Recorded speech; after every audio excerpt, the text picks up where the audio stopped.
Bismillahirrahmanirrahim. Radhiyallahu anhum wa radhiyallahu anhu. Al-qaidah as-sadisah, kaidah yang ke-6. Al-yaqin la yuzalu bisyak. Keyakinan itu tidak akan hilang oleh keraguan. Keyakinan itu tidak akan hilang oleh keraguan. Qala Nabi sallallahu alaihi wasallam, Rasulullah SAW bersabda, betul sampai sini. Kan? Yang sadisah.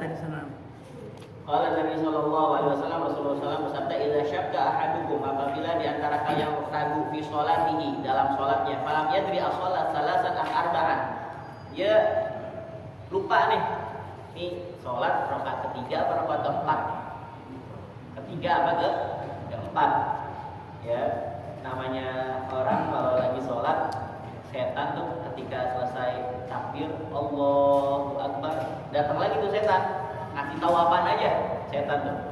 Bahkan dalam hadis dikatakan, ya, dalam Riyadhus Shalihin, ente ingat ini, ente ingat itu, yang mana sebelum sholat kita gak ingat sama sekali. Di sebelum sholat kita kagak ingat. Kita nih mau ke mushola ke masjid, ngeliat tuh orang, ya Allah, tuh orang dulu nih 20 tahun yang lalu pernah bikin kita kesel. Itu pas lagi sholat kita ingat tuh dia. Ya, atau masya Allah macam-macam deh. Ya, ketika sholat. Makanya fokus aniyah mahaluka fil qalb, yang itu tempatnya di hati. Wan nazar ila mawdi sujud, dan tempat pandangan kita ke mana? Ke ini, ke tempat sujud. Hanya kalau ulama-ulama dulu tuh pakaiin sorban apa? Putih. Sorban putih supaya fokus ke mana? Ke tempat sujud. Ya, sorban kayak gini juga nih bisa ngilangin juga sebenarnya, tergantung orangnya khusyuk apa enggak. Ya, karena bisa lihat ini ukirannya ada berapa nih. Apalagi kalau sejadah yang dulu, zaman dulu, sekarang jarang di masjid ya. Yang masjid ada tangganya tuh. Ya, sekarang jarang di masjid ya. Di mushola ada gak? Dulu kan ada tuh, ada masih kecil. Jadi kita ngitungin, rakaat pertama ada 17 tangganya. Ya, rakaat kedua ada 12. Rakaat ketiga nanti ada 15. Jadi ngilangin khusyuk. Ala kulli hal, nah ini mungkin dia lupa di sholatnya 3 atau 4. Maka falyatrah, hendaklah dia memilih. Maksudnya membuang di sini asyak, falyatrah isyak, maka dia membuang ragu-raguan tersebut, wal yakin ala mas taiqad, dan berpegang dengan yang dia yakini, ala mastaiqad, yang dia yakini. Nah, yakinnya berapa nih? Taib 3 apa 4? Dia yakin berapa? Ya, 4. Ya udah dia sholat 4. Minha man syakka fi sholat. Nah, ada juga kalau dia ragu dalam sholat, as-sholat salatun am arba'an. Dia 3 apa 4, dia belum yakin nih 3 apa 4, ragu 3 apa 4, fal yakin ala salas, maka hendaknya ya dia berpegangan kepada yang 3 berarti di annahul mutayakin, karena itu lebih meyakinkan. Ya, kalau yang pertama antum yakinnya ke berapa, 3 apa 4? Saya sepertinya ke 4, udah berpegangan dengan yang yakin. Nah, kalau yang ini masih ragu-ragu nih, 50-50 nih, 3 apa 4, 3 apa 4, udah 3 aja. Alat salas li'annahu mutayakin, karena hal yang dipikir itu lebih meyakinkan. Minha, di antaranya man tayaqqana at-tahara wa syakka fil hadas wa mutahhir. Orang yakin di dalam keadaan taharah, tapi dia ragu udah batal apa belum, maka dia dalam keadaan tahir. Dia udah wudu. Ini masih ada wudu apa enggak ya? Kayaknya sih masih ada. Bedanya sama yang ini, man tayaqqana al-hadath wa syakka fi taharah fa huwa muhdits. Tadi aneh kayak kentut. Aneh kentut tadi. Ada wudu enggak ya? Udah. Atau aneh punya wudu apa kagak ya? Belum tuh. Ya, mendingan dia apa? Tahar. Fa huwa muhdits. Wa bima'na hadhihi qaidah ukhra inna ma thabata bi yaqin la yartafi'u illa bi yaqin. Semuanya sesuatu yang tetap dengan keyakinan la yartafi'u illa bi yaqin, tidak akan hilang kecuali dengan keyakinan. Baik. Terakhir al-qaidah as-sabi'ah al-aslu baqa'u ma kana 'ala ma kana. Al-aslu baqa'u ma kana 'ala ma kana. Ya, pokok dasar hukum yang berlaku itu baqa'u ma kana 'ala ma kana, tetap menurut keadaan semula. Pokok atau dasar hukum yang berlaku al aslu baqa'u makana ala makana, tetap menurut keadaannya seperti semula. Al-amtsilah contohnya minha di antaranya man akala akhiral lail, siapa orang yang makan di penghujung malam di waktu sahur. Wa syakka fi tulu'il fajr, dia ragu apakah sudah udah fajar apa belum nih, udah subuh apa belum nih. Sahha shaumuhu, sah puasanya. Li'anna al-asla baqa'ul lail, karena asalnya malam masih ada. Malam masih ada, maka sah puasanya. Wa minha di antaranya man akala akhiran nahar, siapa orang yang makan di penghujung hari, sore hari minum maghrib, bila ijtihad, tanpa ijtihad dia, tanpa cari-cari dulu, tanpa dia mengetahui. Wa syakka fil ghurub, dan dia masih syak, masih ragu-ragu, ini udah terbenam matahari atau belum, udah maghrib apa belum nih, batala shaumuhu, batal puasanya, li'anal asla baqa'u. Ternyata belum apa? Belum maghrib, baru cuman iklan marjan. Teng teng teng teng teng teng. Keren dia maghrib, alhamdulillah minum aja deh. Ternyata ayo kita minum marjan. Ada kayak gitu ya? Ada yang apa? Yang ngeprank. Iklan. Nah, man agala akhiran nahar bila ijtihad wa syakka fil ghurub batala shaumuhu li'anna al-asla batala, karena asalnya masih siang. Terus minha di situ ta'asyara atau ta'asar? Bisin. Sin wala shin? Sin. Ada shin itu sebenarnya titiknya. Kalau sin ta'asara lalu hidup susah. Dua-duanya hidup susah. Kalau ta'asyara bergaul. Saya mu'asyarah. Ta'asyara zaujani, bergaul. Zaujani, suami istri, muddatan malidah, waktu yang cukup lama. Waktu tawilah, sumadda'at ada berkiswah. Kemudian si istri ngaku kagak dikasih baju, wa nafaqah dan nafaqah. Saya nggak dikasih baju, nggak dikasih nafkah. Falgaul, kata yang diterima ucapannya siapa nih? Falgaulu, gaul. Yang diterima ucapannya si istri. Li'anna ibqa'ahuma fi dhimmati, karena keduanya itu berada pada tanggungan suaminya. Wa adama ada ihima, dan suami tidak dapat memenuhi keduanya. Jadi nafkah itu wajib setiap hari. Nanti di kalkulasi bagi yang musir, yang dia itu mampu, bagi yang mu'sir yang tidak mampu berapa, bagi yang sederhana sedang berapa. Minha di antaranya ikhtalafa zaujani, berselisih, berseteru suami istri fi tamkin. Tamkin itu perlakuan istri melayani suami. Ai tamkin li zawjiha min nafsiha wa qalat salamtu nafsi ilaika min waqidaka fa. Jadi fal gaulu. Jadi perlakuan istri melayani suami, maka ucapan yang diterima ucapan suami. Kenapa? Lihat asla ada mutamkin, karena asalnya si istri itu tidak melayani suami. Tidak melayani suami, fala yajibu alaihi nafaqah. Maka enggak wajib bagi dia, bagi suami untuk memberikan nafkah kepada istri, karena istri tidak melayani suami. Istri itu kewajibannya melayani khidmah sama suami.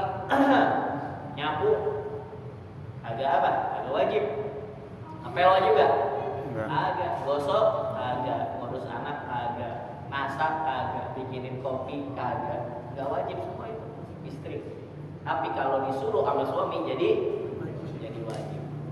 Apa gak? Nyapu wajib gak? Agak. Gak wajib nyapu. Gak wajib. Ngepel gak wajib. Cuci baju nih gak wajib. Mandiin anak, nyebukin anak, ngurusin anak agak wajib. Apalagi ngosrekin kamar mandi, benerin genteng, ngangkat galon agak wajib. Tapi kalau disuruh sama suami wajib gak? Wajib. Tapi suaminya harus pengertian juga, masa ngangkat galon suruh benerin genteng Pak. Jadi apa? Wajib. Ente masak, ente ngepel, ente nyapu, ente gosok, ente cebokin anak, ente mandiin anak, ente ngurusin anak. Karena khidmah sama suami daripada melayani suami. Karena nafkah wajib ditarki. Karena nafkah itu wajib kalau istri itu melayani suami. Karena ada yang hal-hal yang membuat nafkah itu menjadi gugur. Itu ntar baliknya ke fikih itu lebih ringkasnya lagi. Ya, di antaranya yang paling banyak keluar tanpa izin suami. Keluar tanpa izin suami. Kecuali keluarnya itu emang udah disepakatin. Kamu kalau keluar ke sini boleh. Selain ke situ izin sama saya. Misalkan rumah uminya dekat, rumah abahnya dekat, rumah saudaranya dekat, kamu ke rumah saudara kamu boleh, ke rumah ibu kamu boleh, ya kamu daerah Condet boleh, keluar dari Condet harus izin. Kamu daerah, misalkan kalau daerah ada sini, daerah kita nih Balikambang, keluar dari Balikambang harus izin. Kalau dia keluar tanpa izin suami itu bisa jatuh nafkah. Tapi besokannya wajib lagi nafkah, kecuali kalau dia mengulangin lagi. Banyak sebenarnya yang menyebabkan jatuhnya nafkah, tapi itu dijelaskan di dalam kitab fikih yang mutawwalat, yang secara tafsir. Cemberut juga ada yang lain juga. Cemberut sama suami, ya membantah itu juga termasuk daripada yang menjatuhkan. Ala wallahu a'lam bishawab. Ya Rasulullah, salamun alaik ya rafi'aka wa atahi rabbi fanfa'na bi barakatihim wa dinal husna bi hurmatihim wa aminna bi tariqatihim wa mu'afatihim minal fitani ya Rasulullah.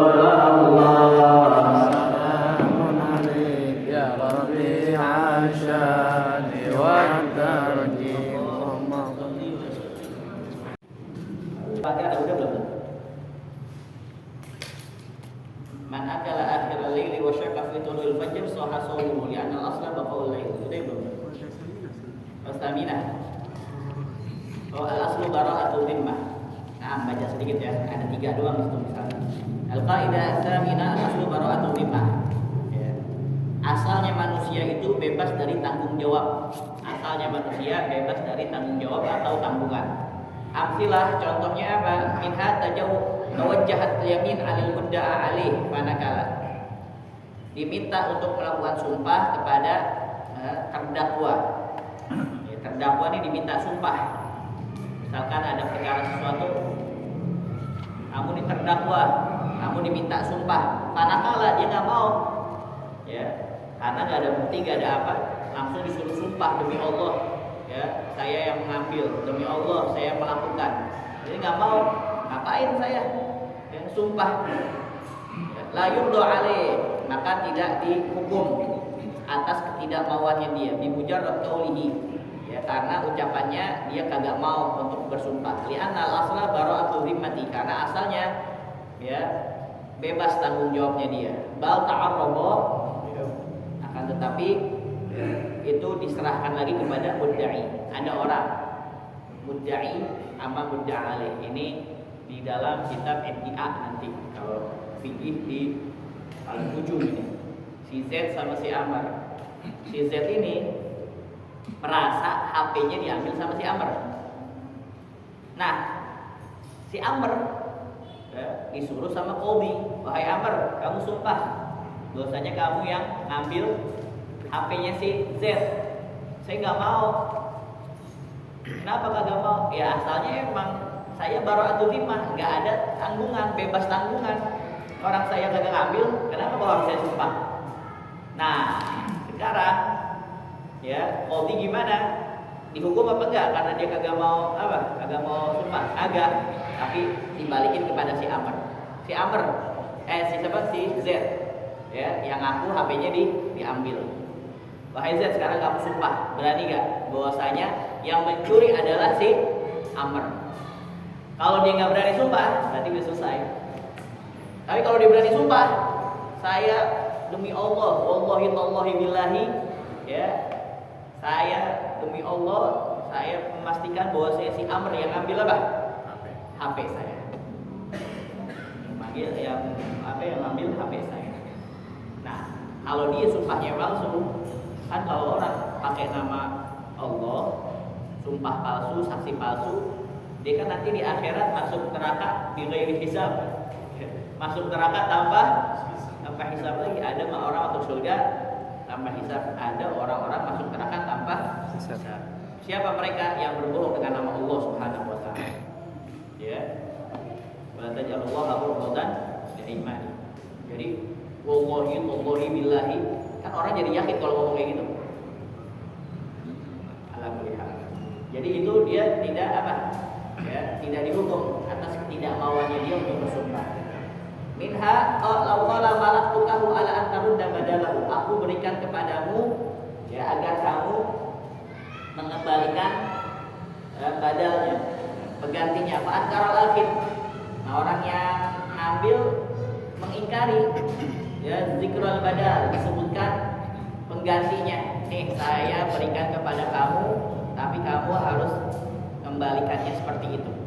Akhirnya si yang ngambil kagak, dia nggak ngomong kayak gitu ya, dia cuma memberikan saya doang tapi kagak ngomong bahwasanya ganti seperti itu.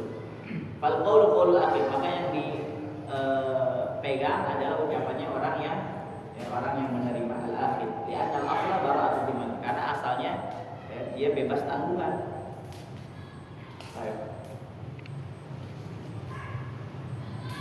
Law ikhtalafa fi qimatil mutlaq, apabila berbeda dalam harga barang yang rusak, itu tajibu qimatu ala mutlif, yang wajib ya untuk diganti harganya bagi orang yang merusakannya, kal musta'ir, seperti orang yang meminjam. Fal qawlu qaulul gharib, maka yang dipegang adalah ucapan orang yang merusakannya. Li'annal asla bara'atu bimmatihi bimazada. Nah, ya, jadi ana misalkan minjemin nih HP ke Bang Zainal. Ternyata dirusakin sama dia. Dan dia tahu bahwasanya yang rusak cuman LCD-nya aja. Ya. Kalau udah rusak LCD udah parah ya. Apaan? Ya, misalkan yang rusak sampingnya aja nih. Ya, paling berapa kalau sampingnya? Ya 200 dah. Ya agak kuat putih-putih kayak gitu. Wah, ganti Bang Zainal. Ini rusak nih. Ya, ke toko HP. Sebenarnya ini 200. Akhirnya tuh karena ada kesempatan. Wah, kesempatan nih. Wah, ini banyak nih yang HP ini juga ada rusak, yang di sini juga rusak, di sini juga rusak. Di mana-mana rusak. Ya, atau orang dan nabrak motor.